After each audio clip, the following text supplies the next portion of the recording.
Hey everyone, in this video we want to talk to you a little bit about setting habits when you're on house arrest during the COVID pandemic.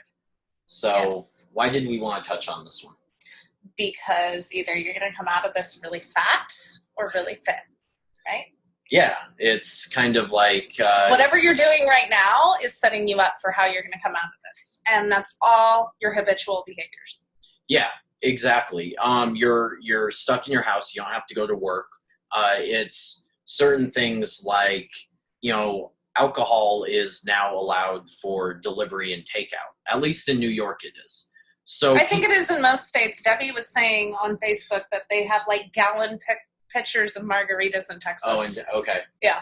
Well, whatever. The point being though is that if you get into the habit of like having alcohol delivered to your doorstep, and these laws traditionally weren't in place before COVID occurred, then we don't know if they're going to stay in place when this whole COVID house arrest thing ends. They're discussing that. I have read several articles where they're discussing keeping them in place and loosening up the laws around alcohol delivery. Yeah. After this, keeping them in place. Right. But the point being that we don't know, and as just kind of an example, if you get into the habit of expecting this to be the way things work and then it just ends, then that's going to be just one more drop of stress in your bucket because you started to develop this new habit. In the same way, a lot of people are going to be sitting in their house. This is the perfect time to start developing new exercise habits because you don't really have any responsibility at the moment. I mean, so to speak. Well, yeah, some people are working from home, but I mean, you can do push-ups in between work. And this is the time to set habits to stand, go for walks, start an exercise routine, even if it's just some body weight. Those autopilot behaviors that develop after, say, a month of doing a behavior routinely, it becomes autopilot, and your mind doesn't divert energy towards thinking about doing that behavior. So whatever you're doing right now is going to be your autopilot in a month. Yeah, and I mean, to kind of encourage you to do it, you could even make a game out of it, kind of when you get started. Like, every time you go for a walk outside, you could cough or sneeze when you walk next to someone and count the number of reactions you get. Let's not do that.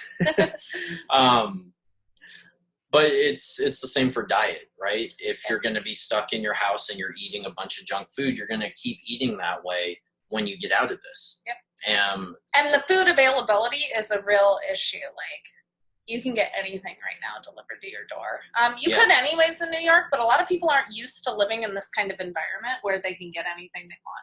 Like, we walk down the street and there's food trucks everywhere. We're constantly exposed. But most people live out in the middle of nowhere in suburbs, and they're now getting gallon margaritas delivered to them in the suburbs. Yeah. When they would have a bottle of wine with dinner or whatever as a family, and they wouldn't go out and drive and get more. But now that completely takes that away. Yeah. I'll just call and get another gallon delivered. It's crazy to me. So you have to be extremely mindful of your habits that you're setting up right now, because that will be your autopilot behavior in a month. Yeah. After this is over. This isn't the time to slack off.